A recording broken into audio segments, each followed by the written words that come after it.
Hello and welcome to tonight's show.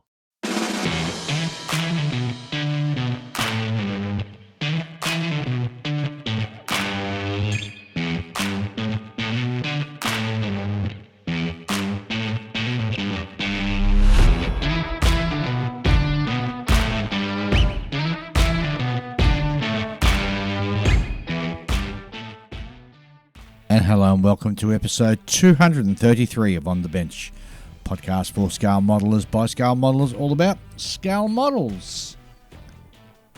This show is brought to you through the generous support of all of our Patreon supporters.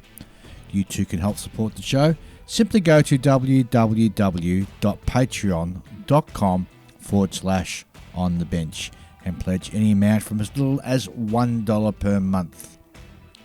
All paid Patreon supporters get an OTB sticker and, of course, go into the wonderful Patreon Wheel of Fortune. OTB is proudly supported by the Scale Model Supply. So let's have a listen from the man himself. Are you looking for top quality paints for your next project? Then look no further than the Scale Modeler Supply. Hi, I'm Scott. And as a passionate modeler myself, I've spent years creating the SMS product range, designing them specifically with a scale modeler in mind. We've worked extensively to develop our acrylic lacquer paint range to not only be airbrush ready straight out of the bottle, but also to be very easy to use so that anyone of any skill level can create professional results with minimal effort. Just give the bottle a good shake, pour into your airbrush and spray at 15 psi. So dive into your next project with confidence, knowing that you're backed by one of the finest hobby paints on the market. Head over to our website scalemodeler.com.au to check out our full range and to find your closest retailer.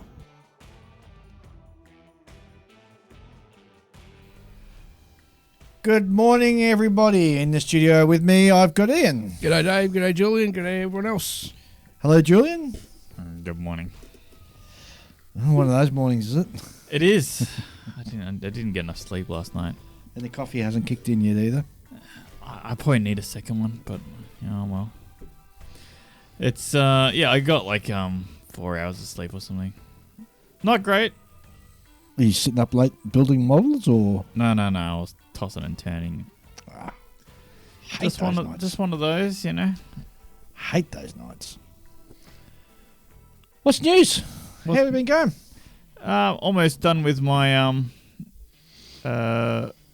Gundam thing for the for Marissa's group build. Good. Yeah, I mean it's at the moment you know how I've got that that vice, the ball vice. Yes. So one of the best things about that is I can like set up one of my pieces in the vice, and then because they've got very shallow areas that I need to fill with panel line wash. Yeah. Like, not a panel line, but I'm talking about like an actual, like, sort of like a round cavity kind of thing that's very shallow. Right. And I'm filling that up with wash so that it'll be black. And I can do that by putting it up in this vise, orientating it to the point where it's horizontal no matter what kind of surface it is. Yeah. And then I can just fill that and then just put it aside for a few minutes, come back, add another layer to it so that it's more opaque, and then... Oh, very good. Yeah, that's the game I'm playing at the moment. Very good. Ian? A grand old day for me, mate. Same thing, same business.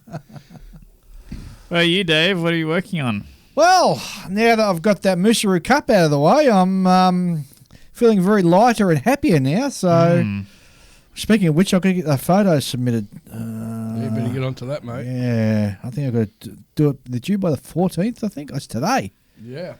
I can't remember where to send them. Well, you better do some hunting, mate. I threw out the stuff where it tells me where to send it to. So When you threw out all the stuff? Well, once it was finished, I just got the box and threw it in the bin, and I realised I had the paperwork in there. Where's for the email address which to submit the photos to. So, yep. My life. So, I've started on a new project. I'm doing a what if. Well, I'm not sure it's a what if, but it's a V1 V2. Sorry, correct. It's a V2. Manned V2. Yeah, it's got wings on it. I've already done one where the wings go all the way along the body. This one is more traditional in the way it looks like an aircraft. So the problem with it is that the wings just butt join onto the... Ugh. So I've got to manipulate that and get some pins in it. And Yep. And then I've got to fill the wing roots, which will be fun. But yeah, it should be a nice short. I should have it done in a week, I reckon. Give or That's take. good. And then we've got 48 and 48 coming up, I think. Yes, that's next week, isn't it? Don't know. You should know. You're being involved in it. Well, I'm not being involved as much as I have been in past years because unfortunately I'm on duty that week, Yep. which really severely limits my spare time and my ability to sort of devote a whole heap of stuff.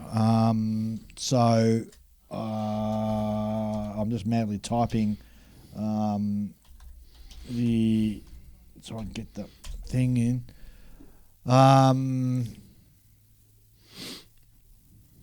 Here we go. It's coming up now.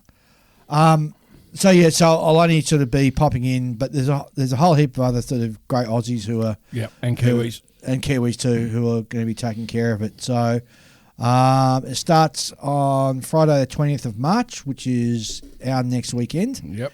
and it starts at 19:30 hours, which is 7:30 Friday night for Australia and New Zealand, and it goes right across 48. I have got a 1/35th scale tank that I would buy, a Swedish S tank, which I might build over the weekend Alright, if I get time. And John Marley and a good mate Craig are going to be hosting it, And Callum. and Callum as well.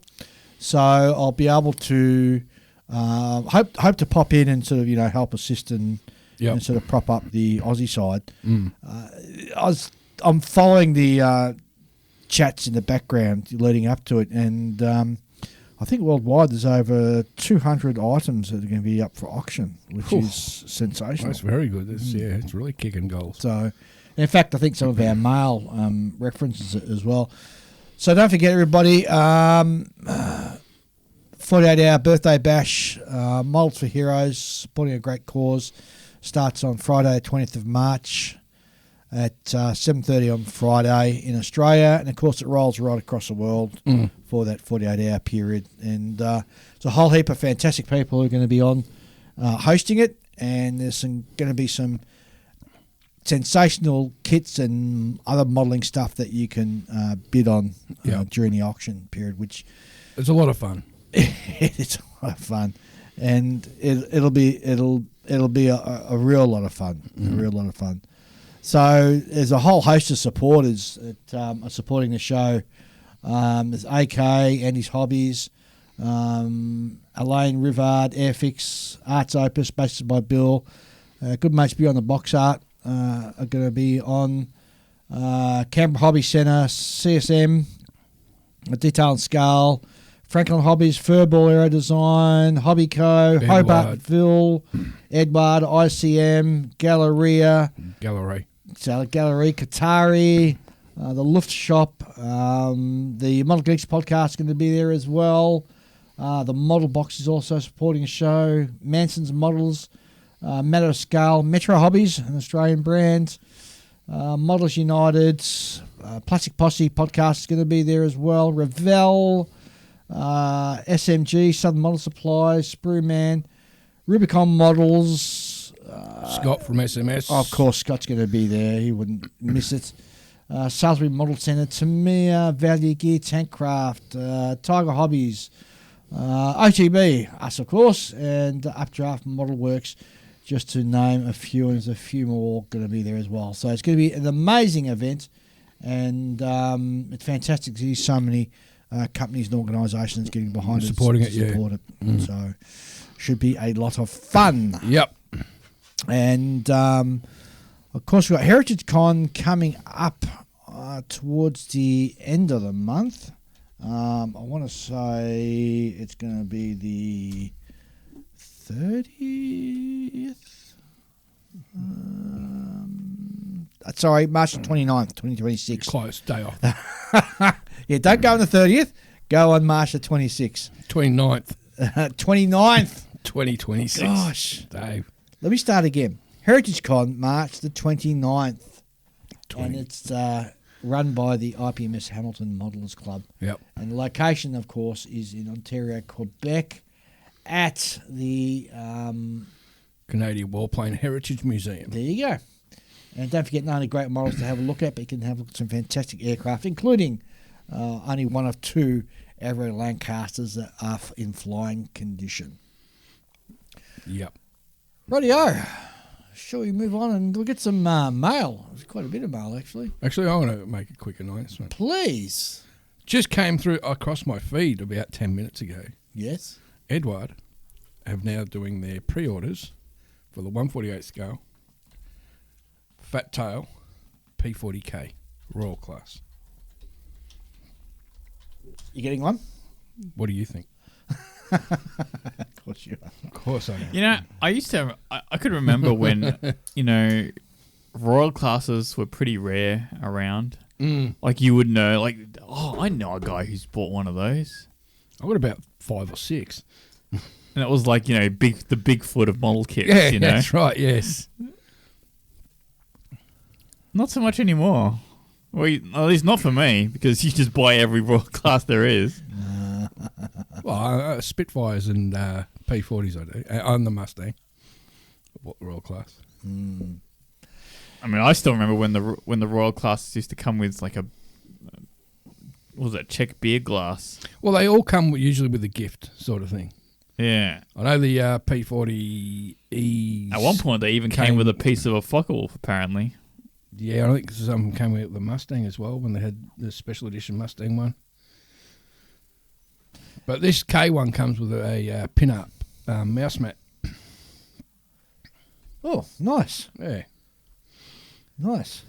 So you're going to pinch the mouse mat and use that when you start modelling again? Yeah, more than likely. How'd you go hunting down a roll-top desk so you can do a little bit of modelling? No. You haven't done it? Or? No, I haven't done it. I haven't done time to find time. Where to do you something. even find one of those? Yeah. It's not like they make them. The antique store, Julian. No, not the antique store. You go Imagine how to... freaking heavy those things are too. No, Yeah, they're not. no, You get them it's a made lot of of wood, pine. isn't it? Get them made of pine and get one of them. Get exactly what you need. I just need the time, Dave. It's one thing that's killing me. Yeah, so I'm pretty sure you'll find the time. Eventually. I'm pretty sure you will. In the meantime, the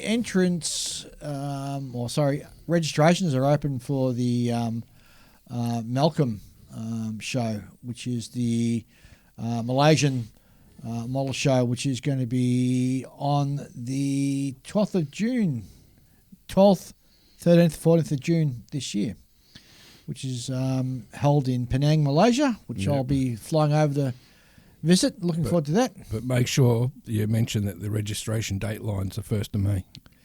Yes, so correct. But I think you can still do model entrance at the actual show itself on the Friday. So, cool. But I'm quite excited about going there. It should be a lot of fun. There's a couple of guys that we know who are travelling up there as well. Yep. Greg. Yep.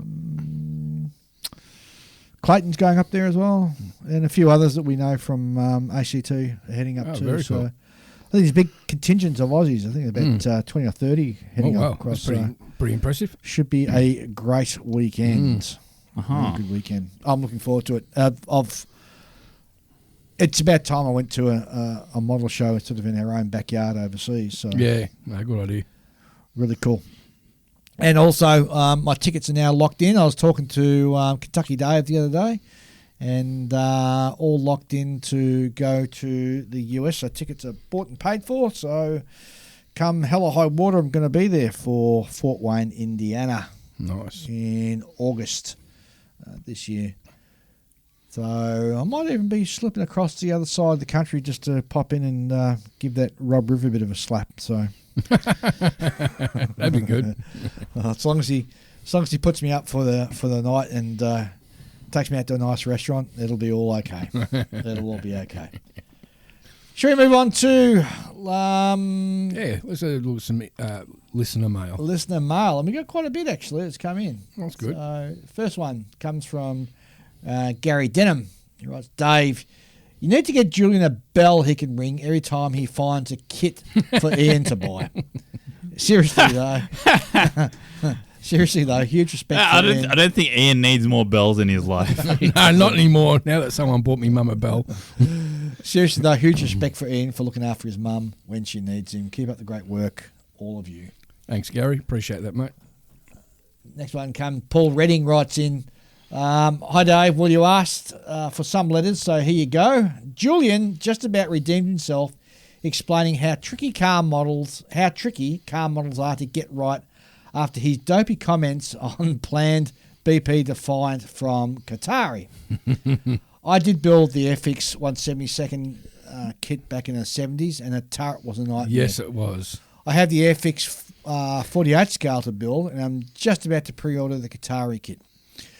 I fell asleep when Qatari announced a Spitfire, so I am not a Spitfire fan. Much more a Hurricane guy, and have ordered the Qatari one through Hannons. Well, I'm probably more of a Hurricane guy than a Spitfire guy. You actually. built a really nice Hurricane. Hurricanes are a nice. Well, they did the hard work. Well, here's the thing I'm really peeved about. Julian promised to give it to me when he finished it, and he gave it away to someone else. What's it? What? The Hurricane that you built. I can't even remember what I did with that. There you go. Who did I give that to? I Clearly don't even know. forgot about me. Well, Anyway, moving on. Right. Okay. Paul continues. On the cars, you have had such a bad intro, Dave. Variety is the trick with cars. Don't get too hang out on details. In my book, if you can enjoy the build and they pass the 3-foot test, it's fine. I enjoy the build versus the paint, so pre-paint all the parts of my cars.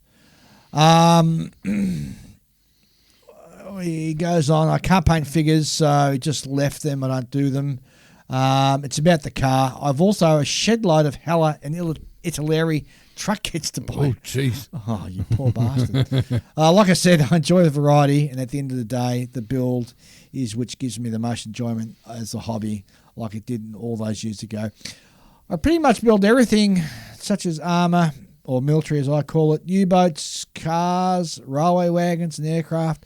I find armour the least rewarding, except ironically for the Revell, e.g. Matchbox, 76 scale, as the little dios that they come with really bring them to life. They do. Yeah, they were great. I used to love building those when I was younger.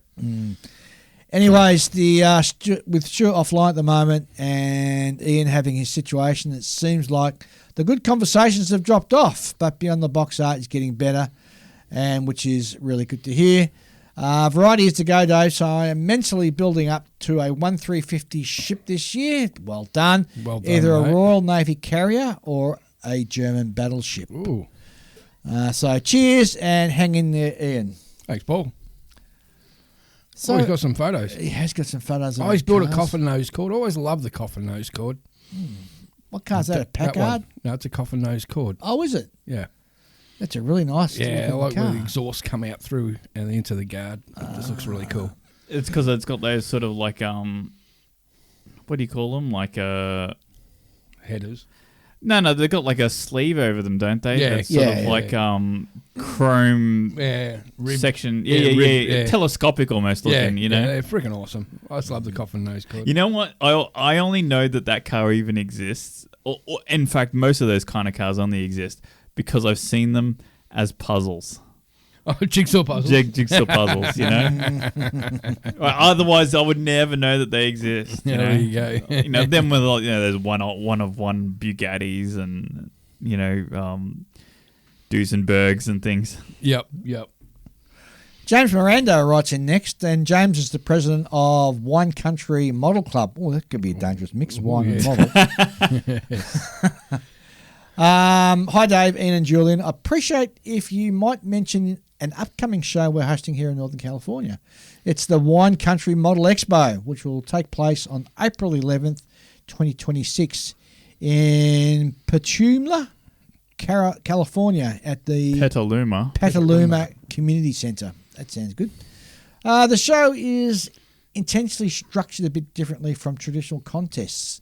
In addition to an open evaluation format, gold, silver, bronze, we'll be using an exhibition-style display approach where all of each modeller's work is grouped together on the display table and the modeller clearly identified with name placards. The goal is to encourage more conversation, learning and connection between the modelers and to strengthen the modelling community. The concept was partly inspired by the Rocky Mountain Hobby Expo format, which some listeners may already be familiar with, and we're excited to see how those ideas translate to Northern California. We'll also have seminars presented by Martin Drayton, a good friend of ours, the Triple P's Grant Maybury, and Brett Prusso from Hammerhead Models, and historian Carl Molesworth, along with a silent auction benefiting a local charity. Spring in Sonoma County is a beautiful time of year, and our venue offers great lighting, plenty of space, easy parking, and food options just across the street. So for more information and pre-registration can be found at www.winecountrymodelexpo, that's all in one word, winecountrymodelexpo.com. Thanks very much for all you do to support the hobby, and special regards from James. That sounds like a great idea. It is. It sounds like a great, just good for getting everyone together. Yeah, and instead of putting models in categories, you're putting it under the builder's names. So, Yeah. I quite like the idea. Mm. I think you'd struggle doing it at a major sort of show, but I think it's great for the sort of mid-level shows. Although it might translate well. I look to at a it this way: like it's an expo, it's an exposition, and you're exhibiting this person's work. Yes. Yeah. So you're not like exhibiting a category; you're exhibiting a modeller. Yeah. And I guess it gives you an opportunity to see different styles across the range of that person's models that he's brought. Yeah. And gives you great conversation points as well. Oh, totally agree. Yeah. Totally agree. Great idea. I'd love to see it. I would. I hope that somebody from the Wine Country Model Club, or someone that's been there, lets us know how it went. Yeah. Actually maybe perhaps do a video that can pop on YouTube as well, just to sort of show it off. So, I wonder how much wine actually goes on there. Because if you went there and there was no wine, you'd be a bit disappointed, wouldn't you? Well, what if you're not a big wine drinker like me? Well, that's fine then. I mean, like you wouldn't necessarily look out for that, but other people might. They'd be like, "Oh, what's this? Wine and models? Okay." Wine and cheese. Yes. Wine and cheese model show. A bit of quince on the side to have with your crackers. Yeah. Lovely. Thanks, James. I mean, they got like a tree and a grape in their logo, so I have expectations. What you know what would be a better picture? Some feet squashing grapes. A lot better, wouldn't it? Than I don't know about that, Dave. Or better yet, feet squashing some sprues. Get it? There's a nice crossover. Yep. You don't got no. I do get it, but keep heads going. are shaking. All right. I get it, but I don't want to get it. Yeah. I think We'll leave it at that. I'm glad I didn't get a job in marketing. Next email.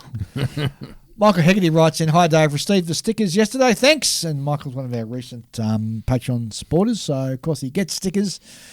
Question, I know you feed the boys before the podcast, but is Julian still eating when you broadcast or going back for more? He's so quiet for such long stretches. Best regards, Mike. Not really.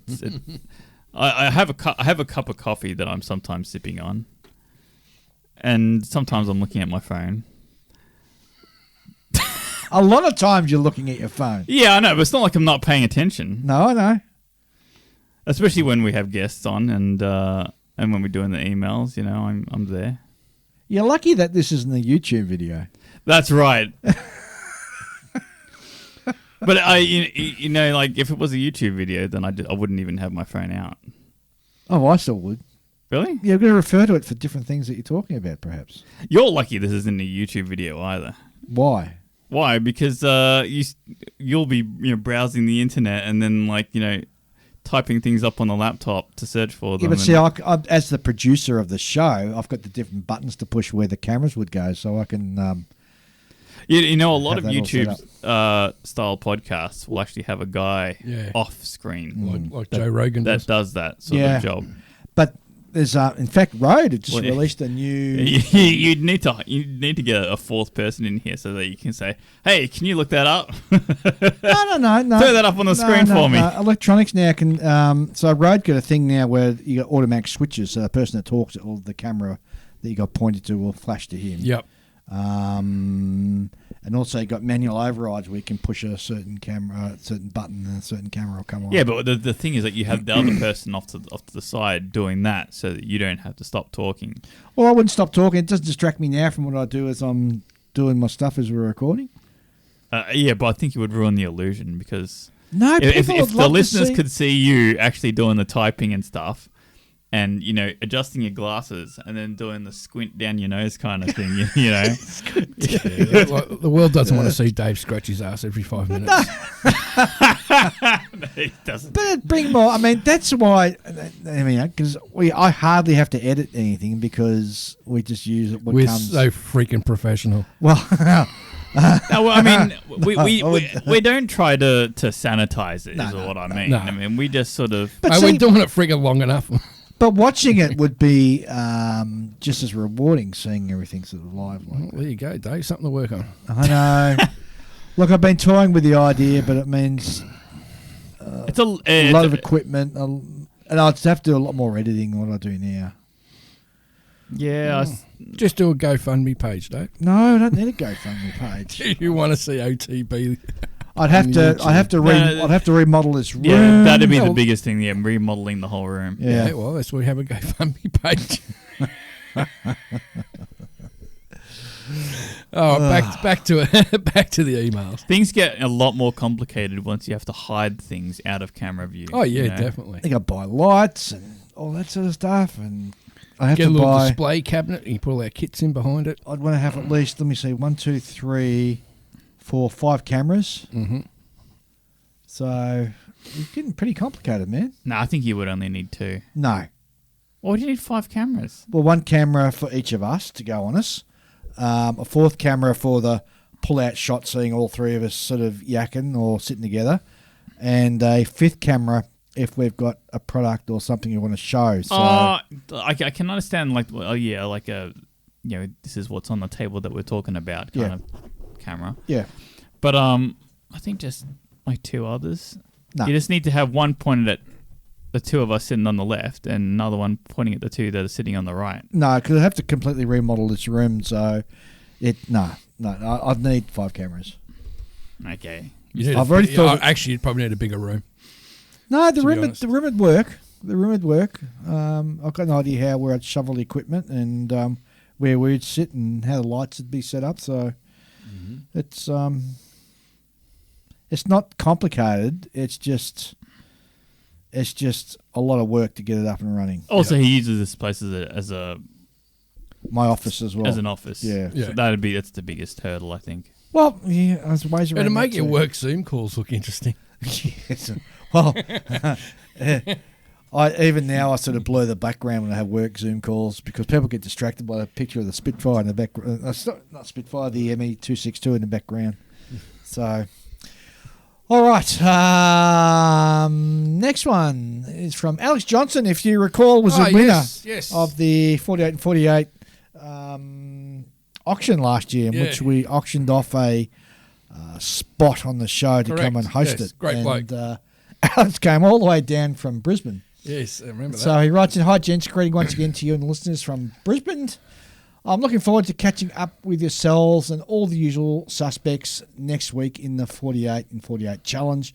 I've got my kit picked out and paints ready to go, and also eyeing up several auction items." Gee, he's getting in ahead of time. He is, yes, he's keen. In Brisbane, my local club has an annual swap and sell event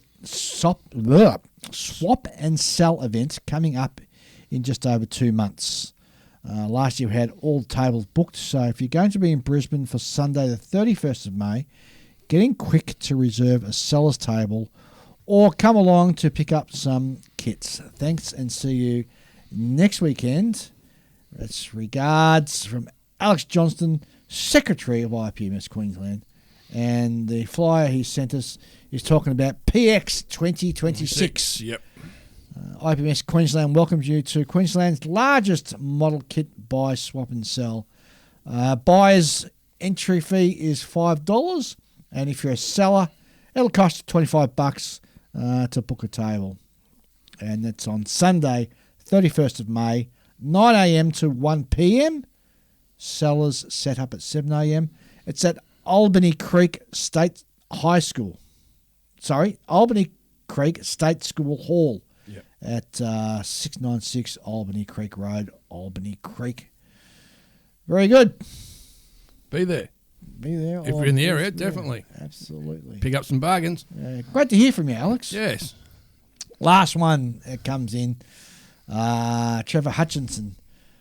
Hello, Dave and Co. So I heard your call out on the last show.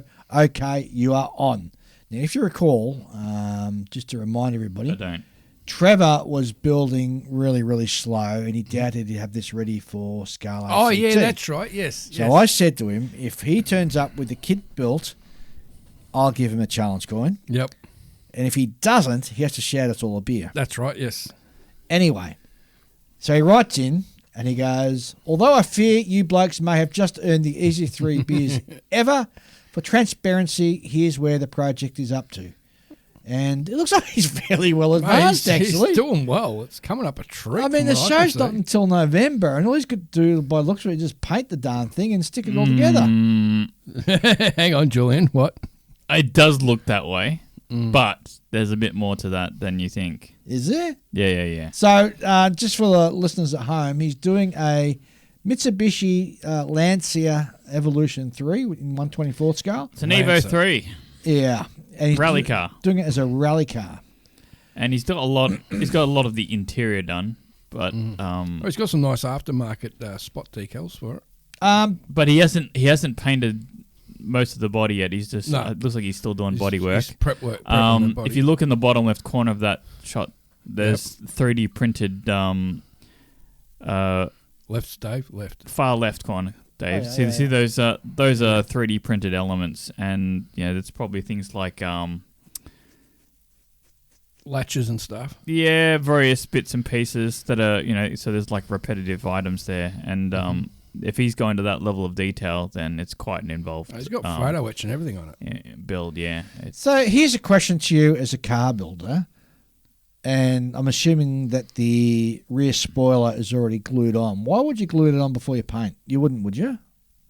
it's up to the person who's building it, I suppose. Wouldn't it make? Although he doesn't have to polish it as much as he. I mean, what you don't want. Yeah. I mean, on one hand, there's an advantage where if you paint it separately, you can really get to the underside. For But polishing. on the downside is you better have a better. What you don't want to have to do is worry about where it places down on the kit Yeah. when you glue it on, Yeah. and you don't want it to break off and take a chunk of your paint with it. Correct. Right? So you would hope that there would be some really positive like pins that go into holes in the trunk lid, Yep. something like that. If you were going to take it, make it separate. I would have painted that separate because the rear wing spoiler is all red. And then there's also the compared fact to like the white of the car. Not every model has to be polished. Like this isn't like a show car. Well, it's a rally car. it's a doesn't rally it? car. Yeah, exactly. It's not a show car. It's not even a street car with factory level shininess. So Like for the all- entire car is probably white with just red, decal type stuff for the livery. And for all we know, he's going to weather the crap out of it too. Well, you'd have to weather it because that's the only rally way car. really a rally car should Yeah, be so, displayed. I mean- Look at it, and he's actually sent a photo of the actual car, and if you look at it, the front bumpers It's all had smashed a up. had a knock. That'd be Yeah. something interesting to add to it. Yeah, so I mean, like if I was building this car, if it was me, I wouldn't bother polishing it. Which means Yeah, that yeah. the better option might be to glue it on Yep. from the get go. Just to be clear, he's actually bashing two kits together because he has to go. Rally kit body shape wasn't quite right, but the Ayoshima. Ayashima one just released the Evo 3, which suits better. Very cool, Yeah. Yeah. And, of course, he hasn't completed the kit since 1995.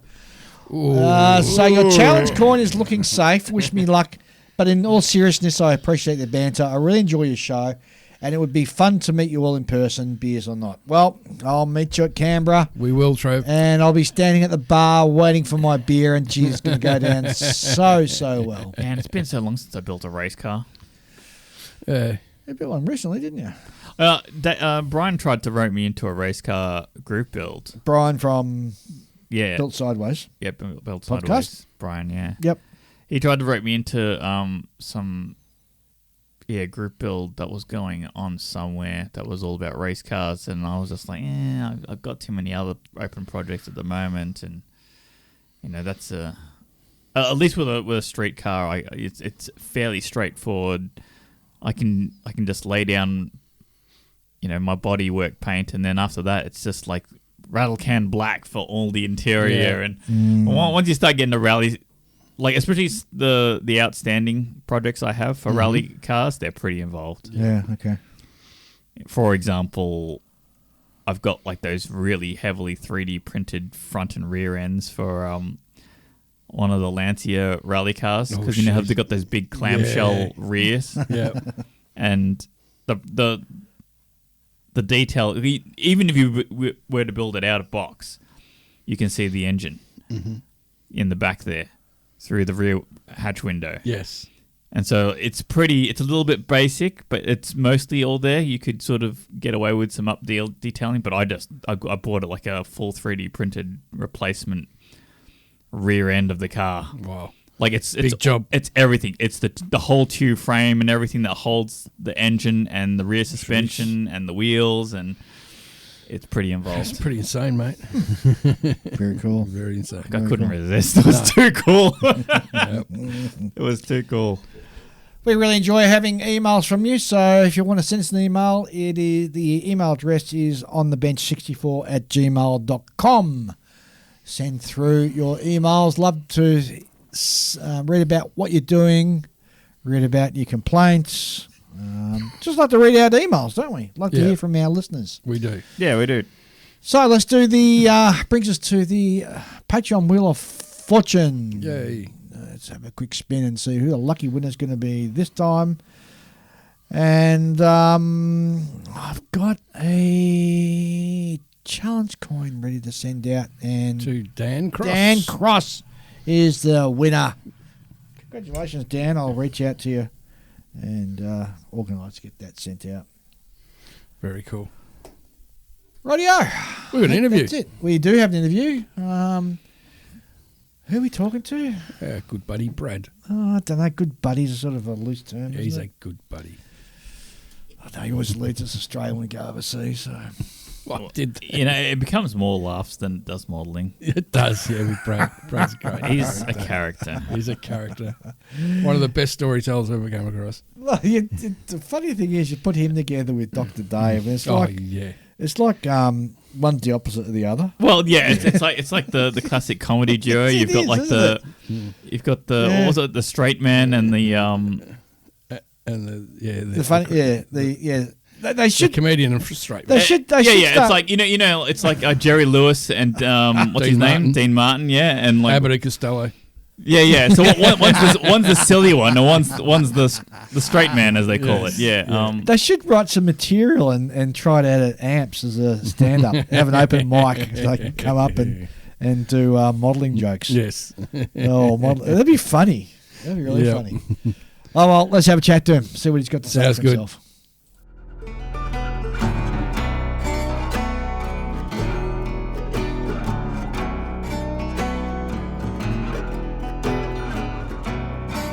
Yes, dear listeners, we've scraped the bottom of the barrel, and unfortunately we've had to drag this reprobate back to the show because, quite frankly, we couldn't find anybody else. So, hello and welcome to the show, Brad Belsheim. So this is take 3, actually, because these idiots screwed it up twice now. Joe and I just sitting back. Well, the first time I got his name wrong. Second time I didn't hit his microphone button, so whatever he was saying didn't come across. Oh, gosh. Having a great time, Dave. You're having a great time. Brad, how the hell are you, Yeah, mate? it's a great show so far. How are you, mate? I'm good. How are you? Yeah, really good. So the reason we got Brad on the show is because I wanted to talk about building, painting and weathering 3D printed models, and Brad's got quite a bit of experience with this. He's done quite a few armoured kits and... Yeah, some real cracker builds too. yeah, so I thought I'd just get him on and just chat about the process, if there's any sort of, landmines that models need to be aware of when they're sort of delving into this. But for those of you who perhaps have never come across Brad before, and geez, you're lucky, I thought I'd let Brad do a quick 20-second elevator pitch about himself. Oh, we're on take 3. We're down to 20 seconds. That's great. We did start with 2 minutes. And then go. So yeah, I met these guys at IPMS Nats when I was in Omaha. Been, long time listener, and we talked before. It's my favorite podcast, and yes, I'm talking to you, Riv.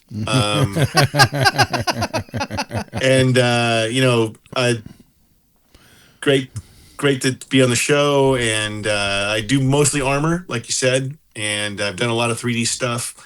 So I think I'm pretty conversant on what to look out for and like what extra tools you might need, especially that's a big thing. Sure. And comments about brittleness and layer lines and anything else you want to go to.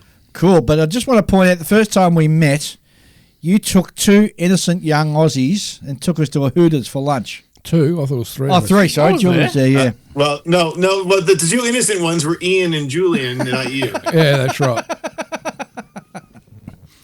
Yes. Oh. Us delicate wallflowers. Memories. You walked into that one, mate. Yeah, I did. All right, so 3D printed models have been around for a while now. I think we're getting up for about, I want to say a good 8 years or so, really. Since Yeah. yeah. The first ones, yeah, sure. First ones came out pretty rough, but as the technology has improved, so has the print quality and the range of models we see in 3D, particularly in the armour side of things. And there's a couple of big names well known to a lot of modelers. Vargas Scale Models is one that comes to mind who does exclusively in 3D printing. Yeah, mostly First World War subjects. Yeah, and Brad, you've had quite a bit of practice. So when you're approaching 3D models, what's some of the things you need to be wary of, and as you're sort of going ahead to start your project? So, especially on the older ones, and by older, I mean, that's only a couple of years, right? Because it just hasn't been around that long.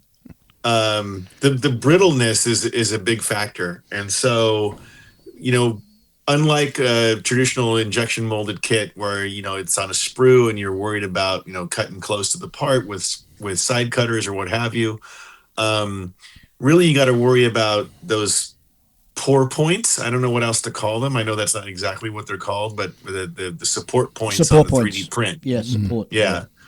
And, I know when I first got my first one, they break off so easily. I would literally just kind of like snap them off. And I'm like, well, that's great until a big chunk of the real kit comes off with it. Yes. Right.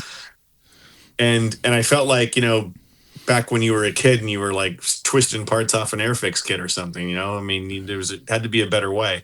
So X-Acto is great. Nippers are fine on the bigger pieces, but what I've really lately, just to kind of almost jump ahead, is these hypersonic knives, the electric knives. Yeah. That they are the bomb. I got one. My boys got me one for Christmas, and best present ever. Because I'm a cheap bastard, so I wouldn't buy one for myself. Well, they're expensive, those ultrasonic knives. Yeah, I mean, I think you can get them. It's like everything with technology. The price is coming down, right? So, I think the one they got me, because that's the kind of dad I am. I was like, oh, so what was I worth to my sons? And I looked it up. It was about $150, and it's a really good one. I think that you can get some for cheaper, right? They are if you think cutting yourself with an X-Acto knife is painful, cut yourself with one of these. Don't ask how I know. I read it in a book, or maybe I did it the other night. Oh, wow. They actually give you gloves, like these mesh gloves. Pro tip, wear them. Because if it slips and cuts you, it's a nasty cut. Oh, it would be, yeah. Well, I would have thought that any sort of modeler worth his salt who's used sharp knives would be aware of something like that. But well, you know what? Why don't you fly over to Northeast Ohio and we'll test it out on you. Well, breaking news. I see you played Knifey Spoony before.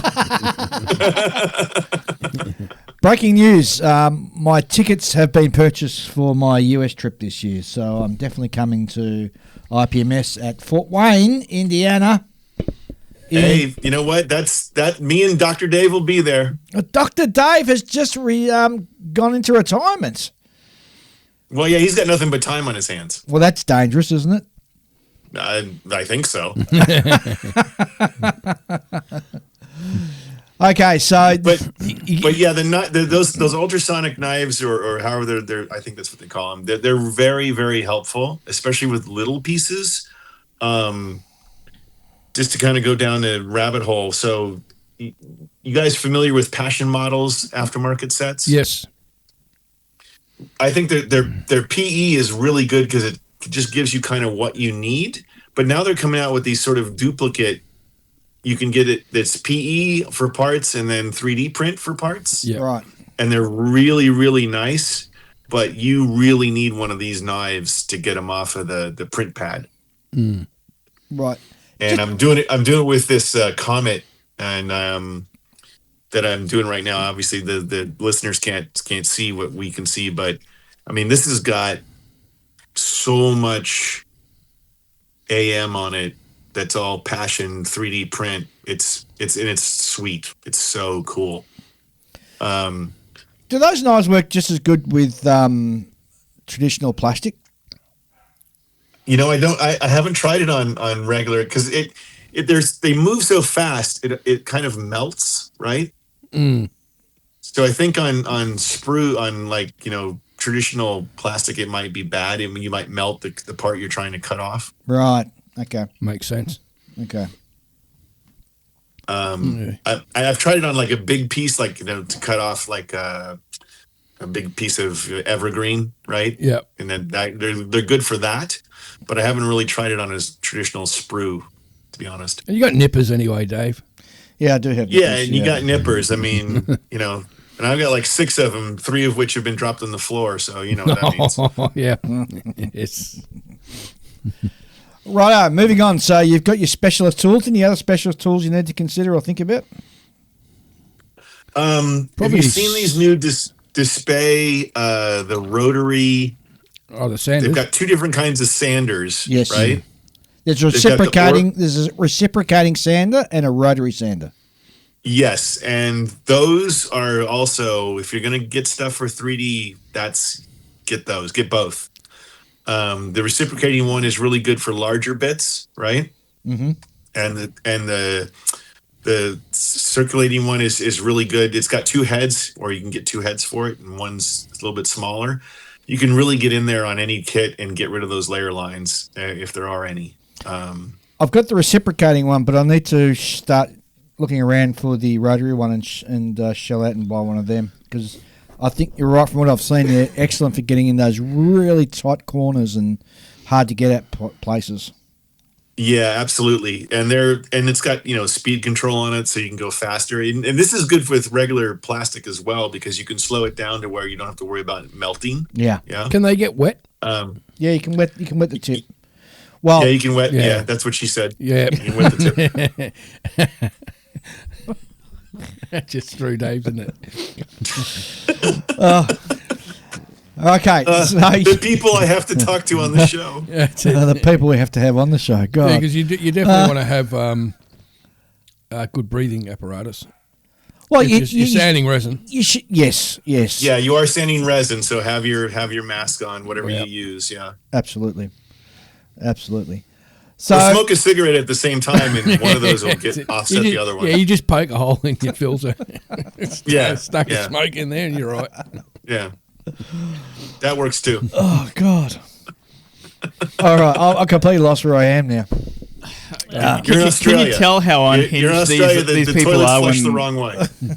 Can you tell how unhinged these people are when they meet in person? Yeah. When they're not on the record. Oh, you know? yeah. I mean, and Julian, I have no commentary. Come on, man. I'm expecting some, really deadpan stuff from you. What's going on? He's waiting for his breakfast to digest. Once that's happened, he'll fire There up. you go. Yeah, the coffee hasn't sort of made its way up to the To the brain. squishy Yeah. parts of my brain, you know. Just to the non-smooth parts. Yeah, that's the one, yes. Yeah, to the wrinkly parts. The parts that are still wrinkly.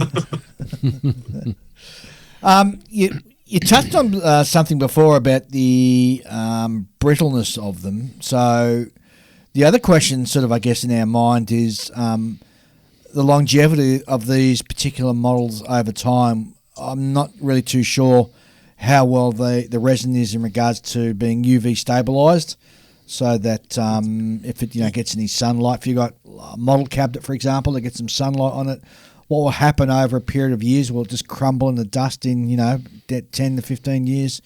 I think that's still yet to be sort of figured out, isn't it? Yeah, I mean, I've got the first one I built was the Vargas Bob Semple tank. Yes. The caterpillar on the thing looks like it'll fall over if the wind blows too fast. Yeah, the Kiwi. Yeah, I've got one of those. The Kiwi The last Kiwi minute thing. tank. Yeah, The one that looks like Yeah. it's made out of corrugated iron. yeah. Well, yeah, exactly. With lots of World War I machine guns poking out of holes. Yep. It's actually, there were bits of that clearly weren't cured, and I don't think that's not a knock on Vargas. I think that's where the industry was at the time. If you didn't cure them right, you had this issue. So I put them in the sun. I put the parts in the sun that looked like they weren't cured right, and they appeared to cure. And so that's probably a 3.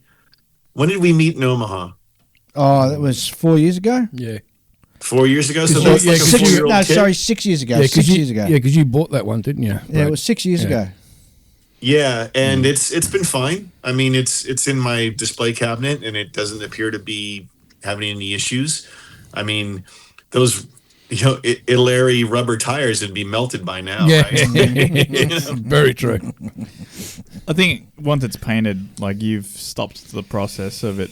Well, There's yeah, unlike that's what I was getting going to to say. it, yeah. That's what I was going to say, Julian. Is I think if you paint it and seal it with a flat or a gloss or whatever you're going to do, I think that actually helps it longevity wise as well. Totally agree.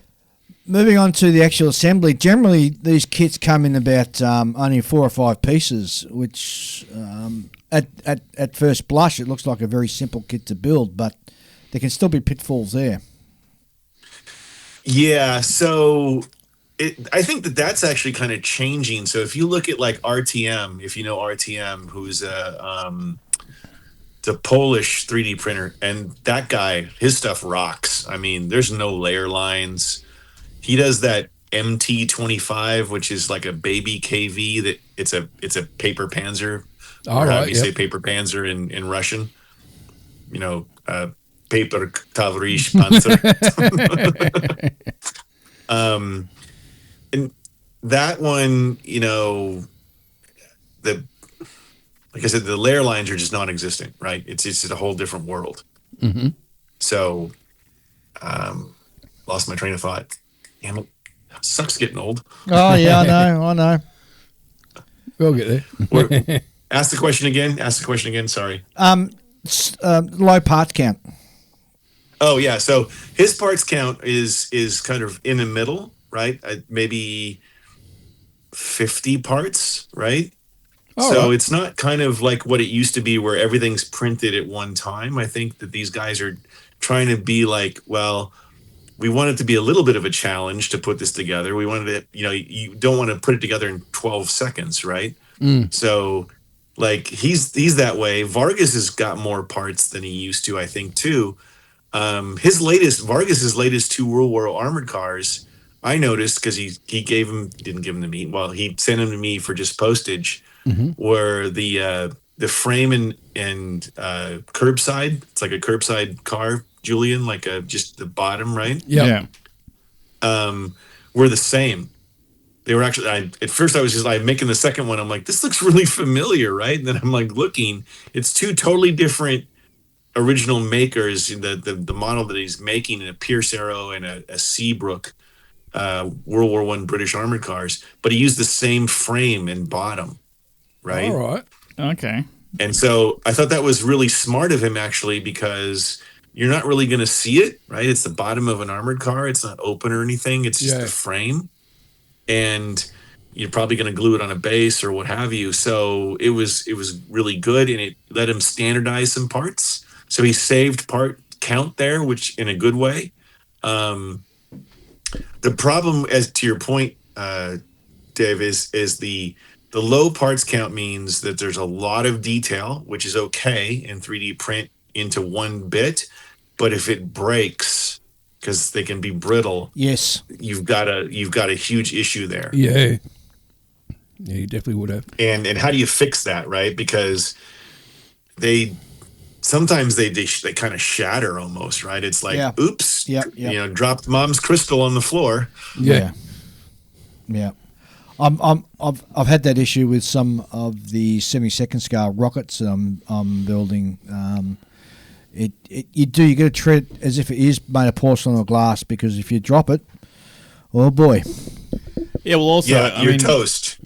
Like little pieces will come off, right, at the breaking point, and you'll just have a hole there. Yes. Yeah. Although again, I think it's some of the latest stuff I've noticed is maybe a little bit more flexible in a good way. Kind of like, what was the greatest invention was the rubberized super glue, right? I mean, yes. Yeah. It's not quite like that, but it seems to be a little bit more flexible, and I think that's what they're using for it's not the printer, it's the material that's going into the printer. It's the actual resin, yeah. It's been a huge improvement in resin in recent years, for sure. I mean, heck, you can even get, I want to say see-through resin, but it's not the right word. You can. Yeah, clear resin. Clear resin. So you got the potential of printing your own sort of canopies and everything now. Yes. I've seen that on some things with guys who do wingy things. What are they called? Airplanes. Airplanes, that's the word. Yeah. And yeah, the quality of those is looking really, really good. It is, yeah. Yeah. I mean, with tanks, like this Comet I'm doing, they actually give you a clear, Passion Models gives you a clear lens that's 3D printed for the spotlight that the British tanks generally had. Yep. Right. So like Cromwell's and Comets had this spotlight on the side, and they even give you two of them. One's backwards, which when they were going into combat, they'd turn them around, right? So that they were less likely to have the light shot out. And they give you a little clear bit that's 3D printed to fit in there, and it looks really good. That's cool. Very cool. Assembling the actual model and making sure the bits stick to each other. Yes. So I am a huge, not to be all product pushing, but VMS fan. If you've used VMS stuff, pigments and their glues and varnishes, etc. And he's got a separate super glue that's just for 3D, and it's better. Yeah. It is better. I don't know what the differentiation is in the formula that he uses, but it does work better on 3D. Is it clear or colored? It's clear. He might have a colored one as well. I don't know. I use the clear one. Yep. And it does seem to work a little better. And you can still use kicker. You can still use accelerant on it. Yep. And actually, that's maybe one benefit is I think that maybe 3D print resin isn't as susceptible to bad effects from a kicker that old school resin is. Right. Oh, yeah, because the old stuff used to just melt. It would melt, exactly, and it would just melt. Yeah. I've never had that. I've never had that. No, I've either. never heard it myself, but I've heard of it. Ah, Yep. okay.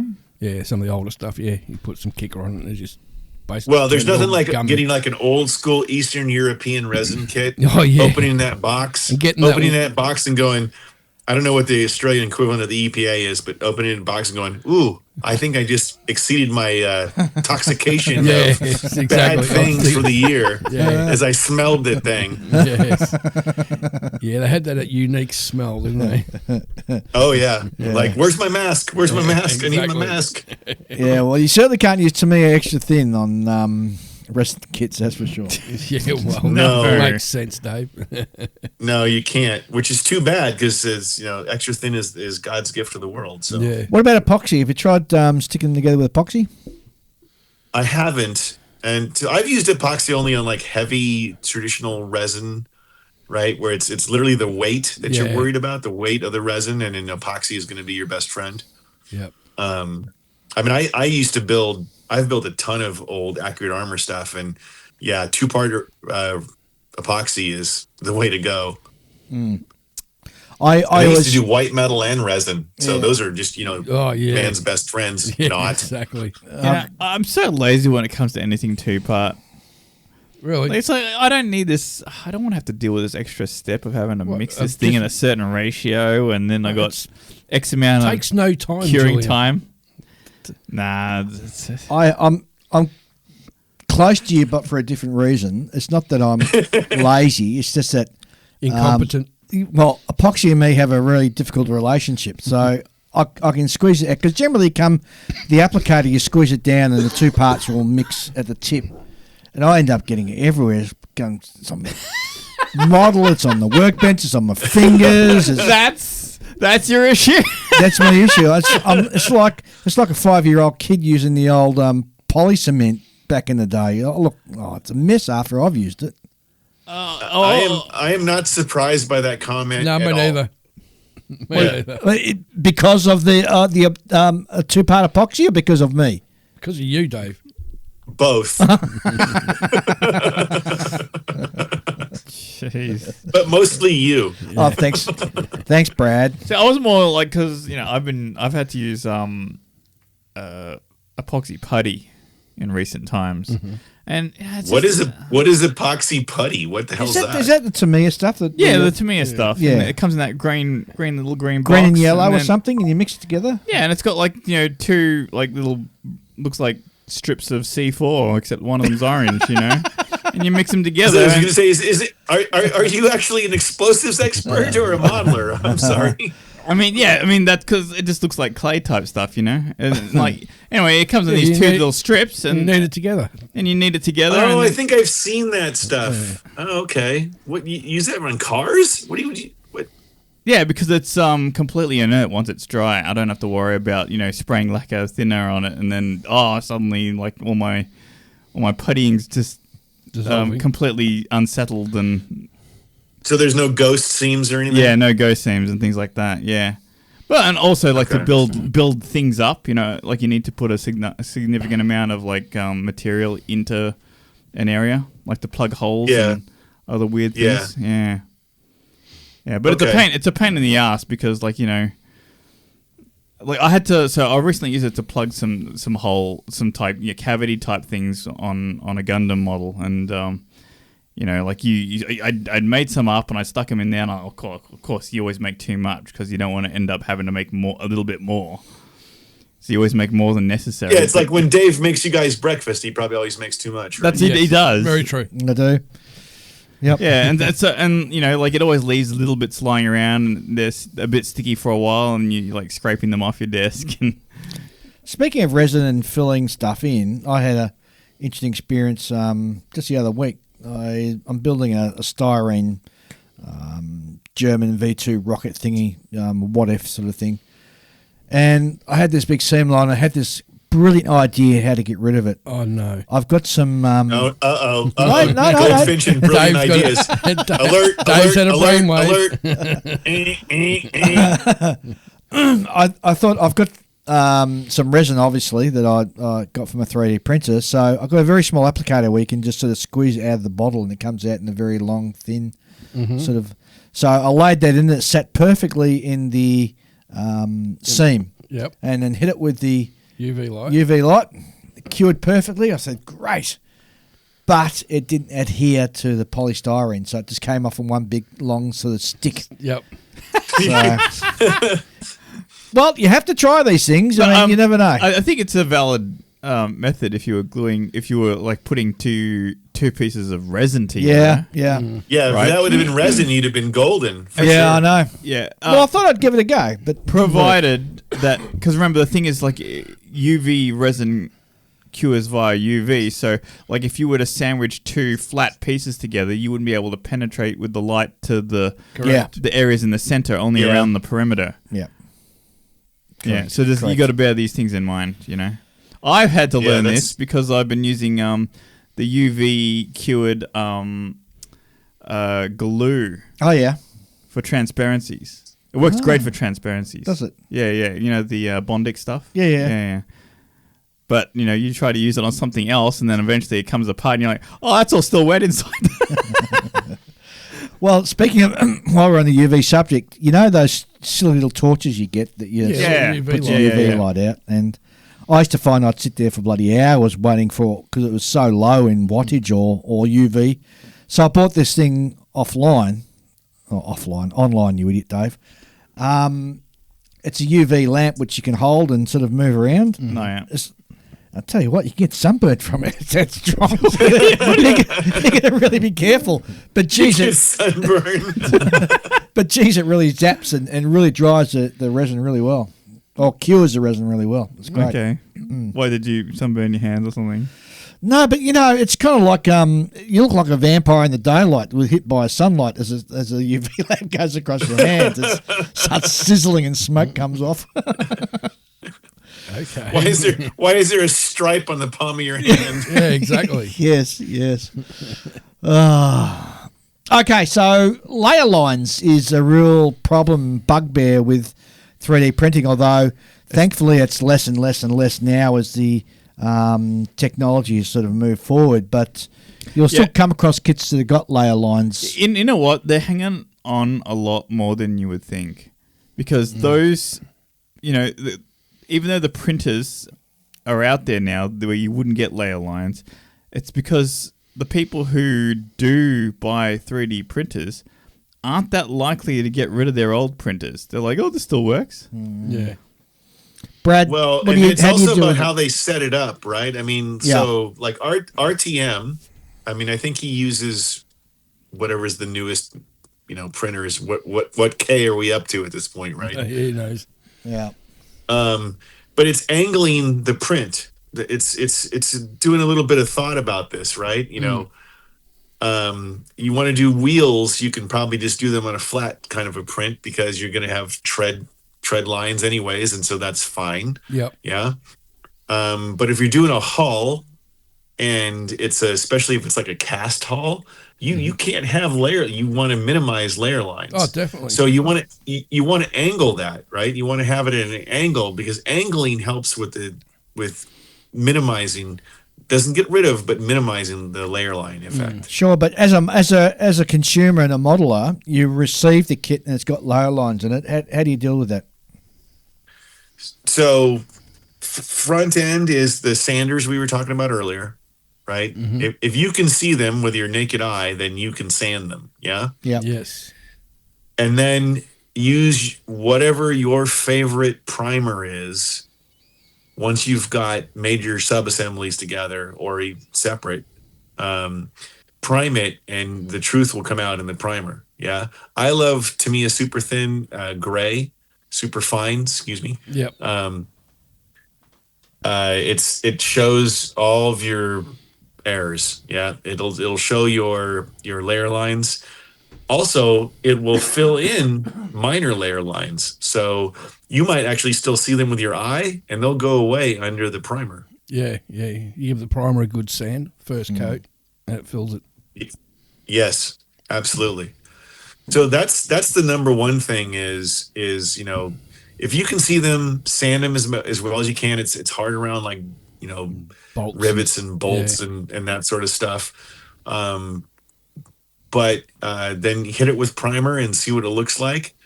And sometimes I kind of happy accident is I've just been like, I've sanded this so many times, it's not going to get any better. I hit it with primer. I'm just going to go ahead and paint it.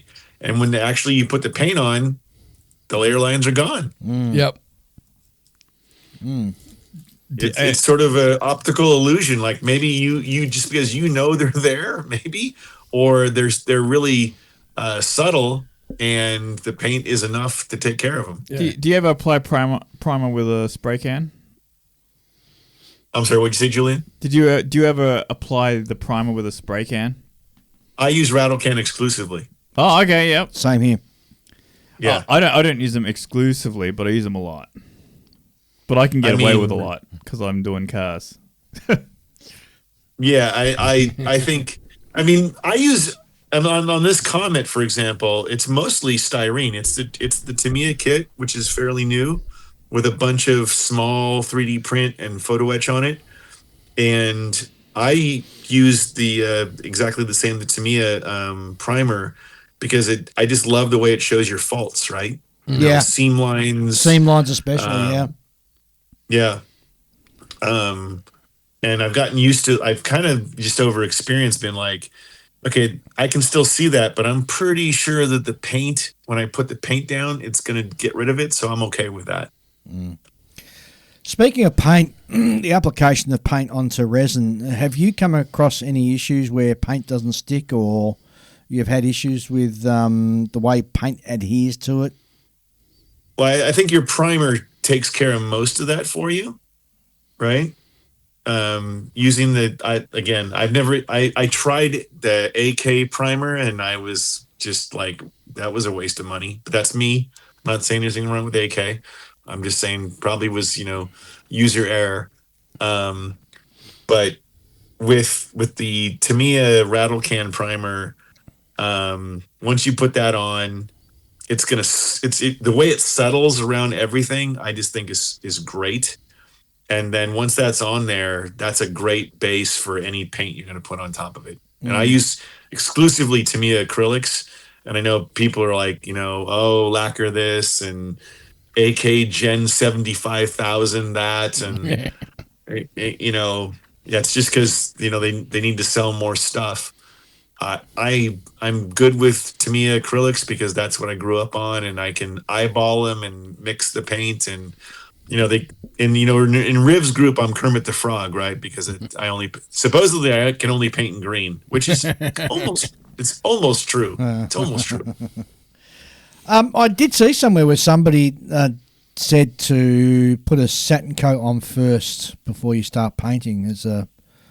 I don't know why. Perhaps it helps the issue, whatever issue they were having with applying paint.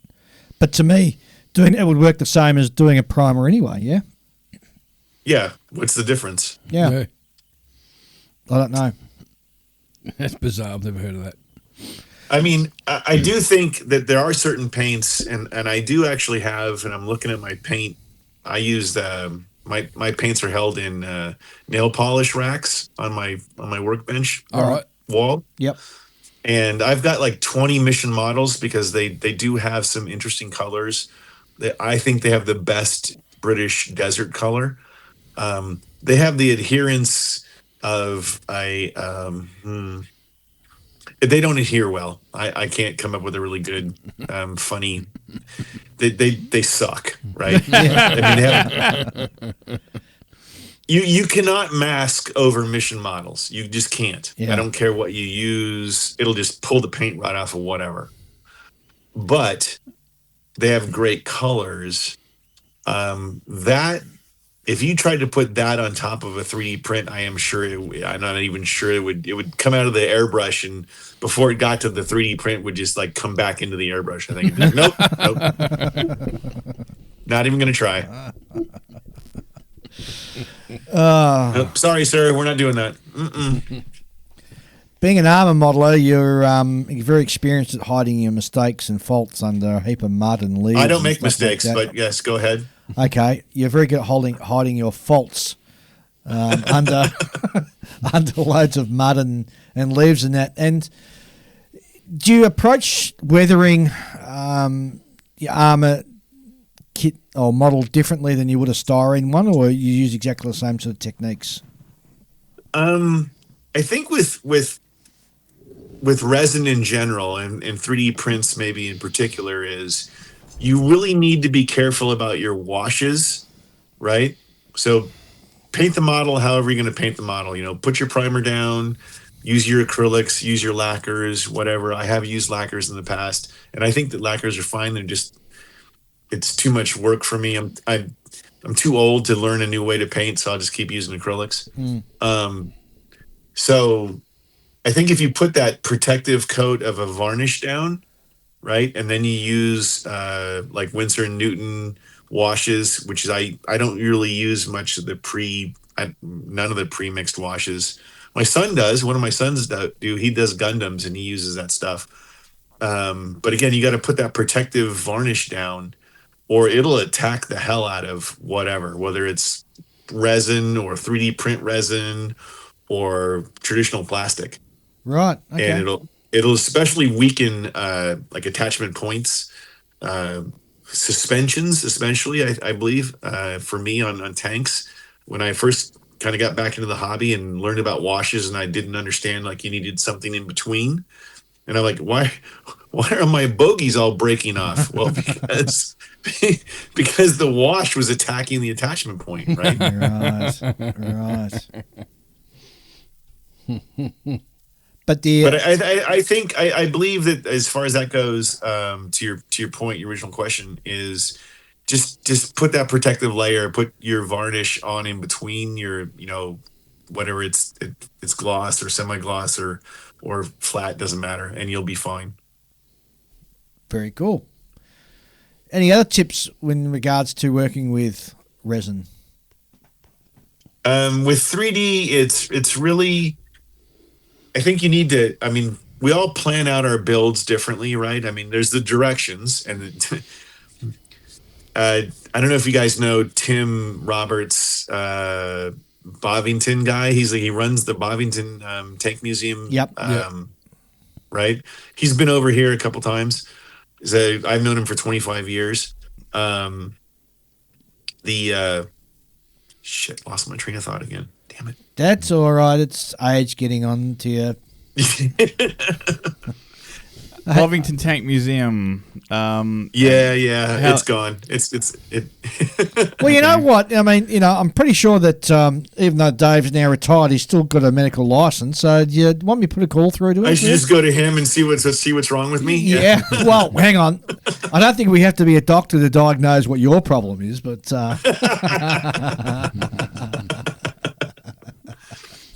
Yeah, I know. I'm too cool. I know that's my problem. That's it, mate. I forgot what I was going to say as well. Good. I feel better now. No. Any kids coming down the pipeline that you're working on? Yeah, so I got this comment that I'm really hoping to be. I'm going to Hamilton in 2 weeks. Dr. Dave and I are going to Hamilton. Oh, cool. The Canadian show. Heritage Con. Heritage Con, yeah. Have you been? March. You've got relatives up there. Why have you been to that show? Man, it's a long way to go for a one-day model show. Well, I know, but you can say that you're visiting. You go to visit your relatives on your way to frickin' France or whatever. So. Yeah, no, the other way around. I visit the relatives on the way back from France.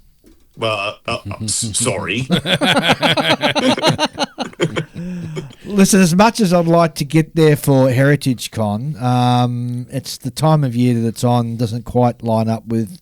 It's got a bloody Lancaster that flies in the frickin' museum. I've been there before, Brad. I have been to the museum. Well. I've got a picture of me inside the Catalina looking out of the blister, waste blister. Oh. So can you beat that? Probably. I've got a picture of me inside of Matilda 1. Can you beat that? Well, my answer to that is, why would you want to be seen in a Matilda 1? Because it's the ugliest tank ever built. I don't know. It's so ugly, it's cute.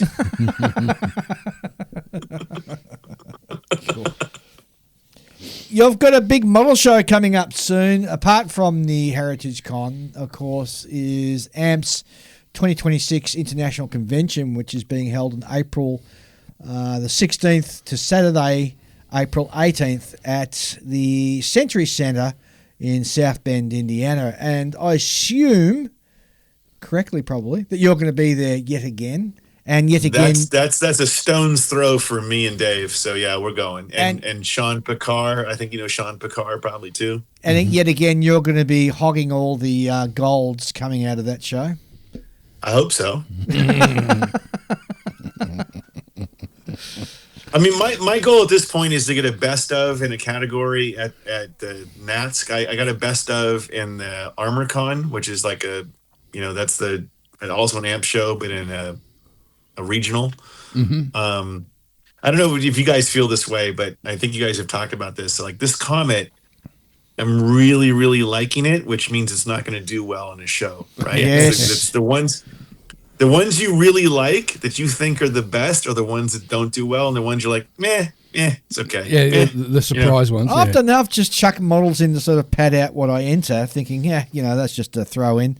And that's the one that has won, and yet the one that I've poured my heart and soul into has got nowhere. Well, doesn't that tell you that your heart and soul is $5,000 of aftermarket?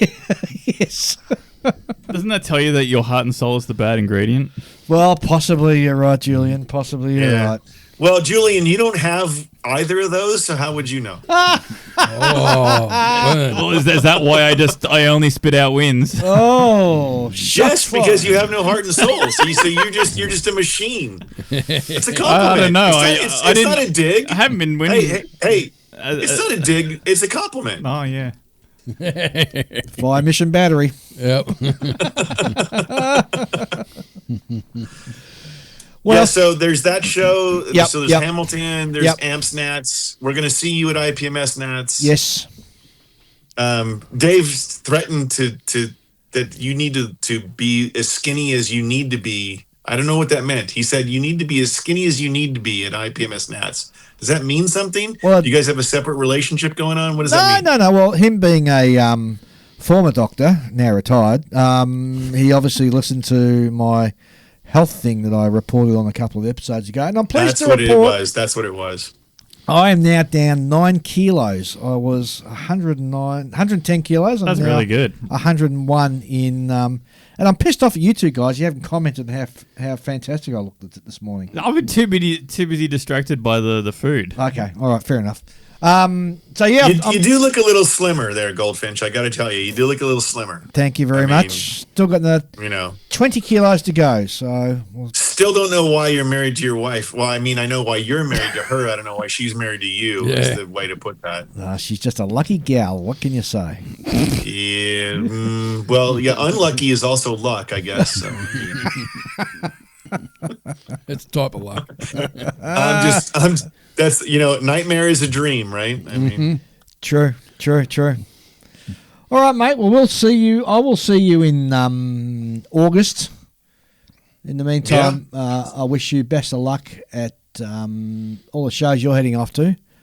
Thanks. Give Dr. Dave. As always, great to see you guys. Yeah. My favorite part of your show, by the way, is when Julian gives the hello. Well, I'll try to make it extra curt this time. Can you make it really, really curt and short and like maybe sound American even? Why would I want to sound American?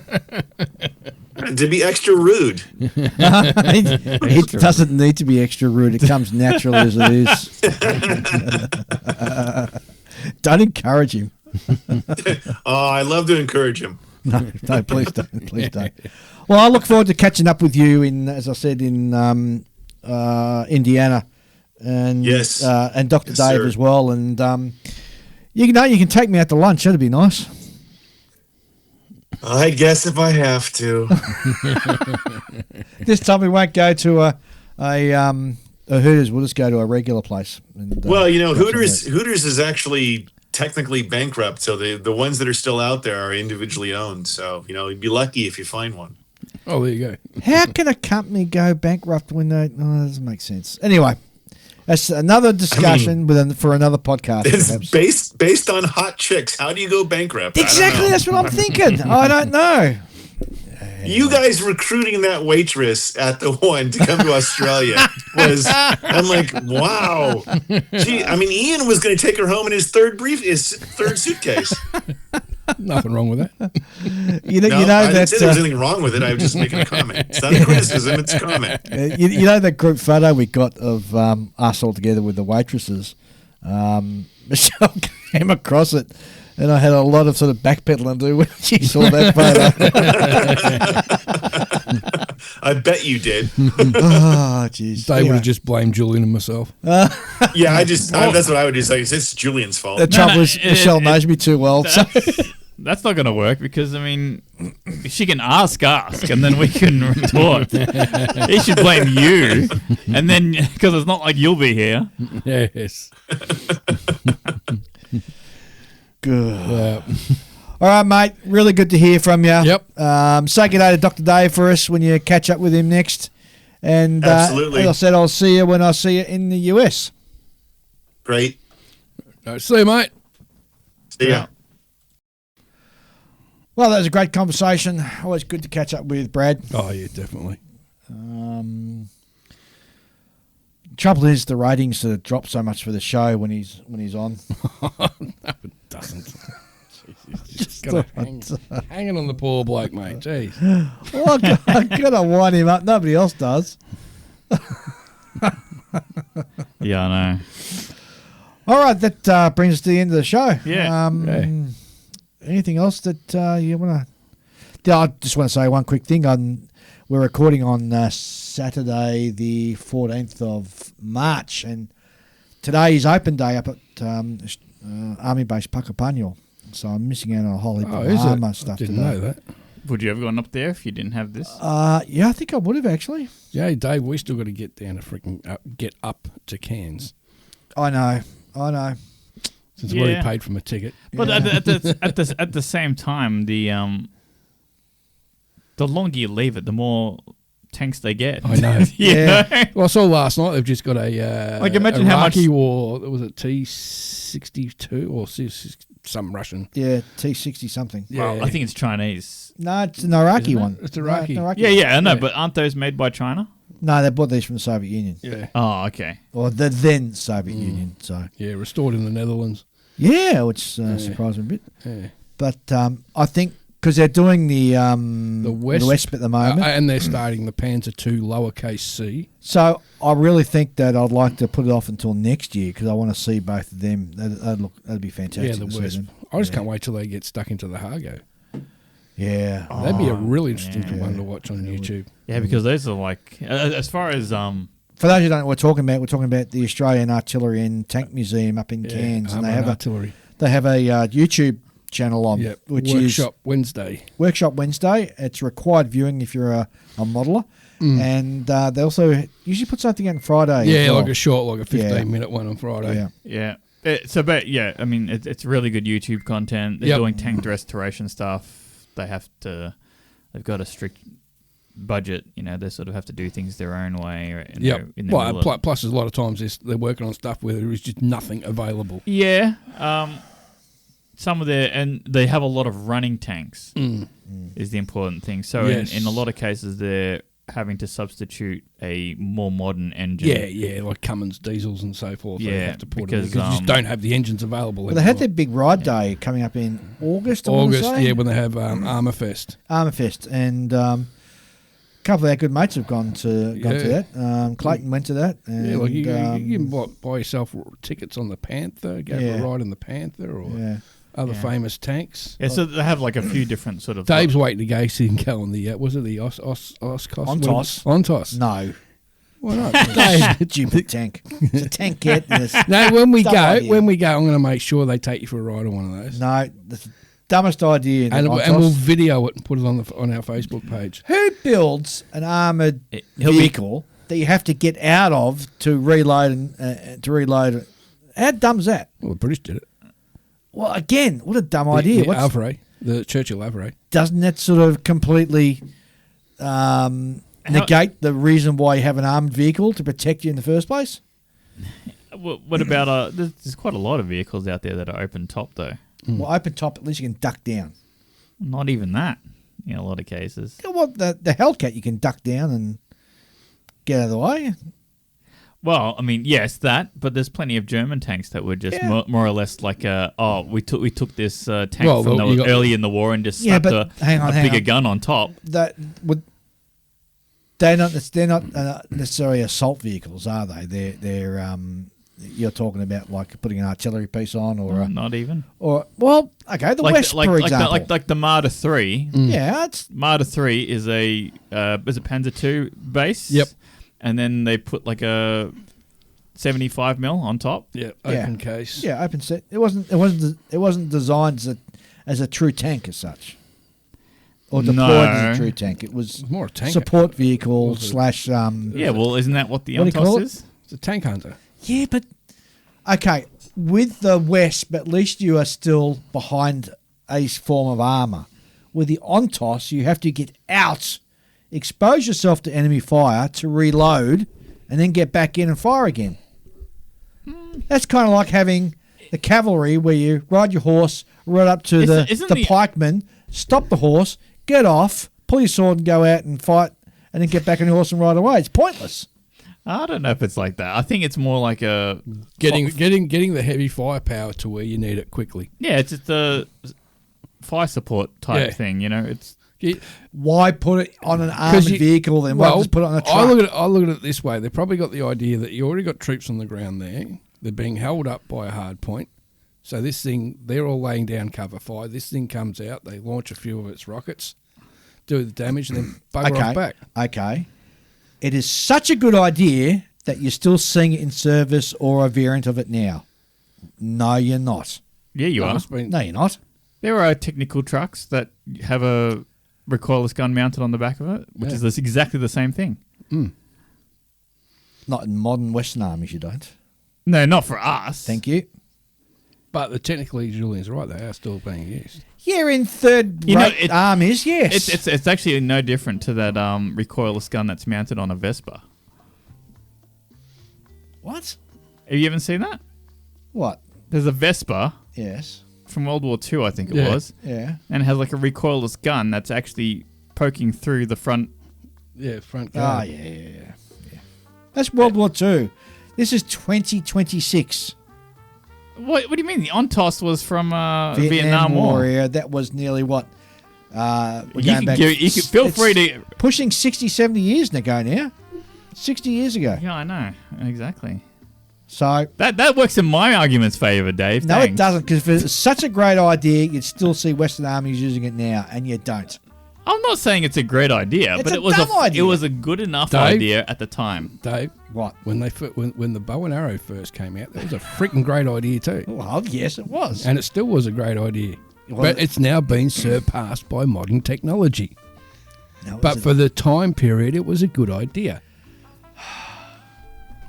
You just hung up. I just can't understand. You guys cannot understand the concept of armoured protection, leaving your armoured protection to reload something under enemy fire, then getting back in again. Do you think the guy who pulls the trigger does it, actually rides around inside it, you know?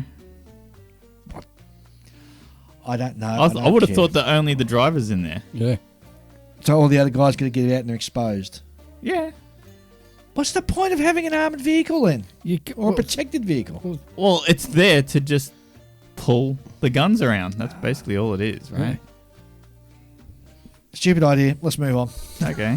Talk about Dave's lost the argument. I don't want to talk about failed Western armour anymore. Dave's lost the argument. I haven't lost the argument at all. And dear listeners, write into onthebench64@gmail.com if you think the Ontos was a superior armoured vehicle, or do you agree with me? It's complete waste of time. Julie and I never ever mentioned superior. The fact that you're arguing for it proves that it supports the argument you believe it's a superior piece of equipment. It's just, it has its use. It doesn't have any use whatsoever. And I'm getting really annoyed now because as we're talking, Paul Karate, which is a good friend of ours, Yeah. is sending me pictures from the Puckapunyal Tank Museum, which I'm missing out on. Do they have an Ontos up there? No, they don't have an Ontos. They do have an S-Tank, though. Those tanks are cool. We bought an S-Tank when we were looking at replacing the Centurions, and we bought one to trial it. Didn't we even get our hands on a couple of patents? M48s, I think. Yeah. We had M48. We didn't buy them. No. They were sent out to be trialled. We got the Centurions instead, didn't we? Or No, with the Leopard. Leopards. Yeah. Leopard, yeah. We ended up with a Leopard. Yeah. Leopard one. Mm. It's a great tank. Yep. All right, we've waffled far too much. It was, But it was a fun one. That was our closing. So, Yes. Bye, everyone. all right, everybody. Thanks very much for being on with us on the show. We'll be back in a fortnight. Until then, have a great weekend.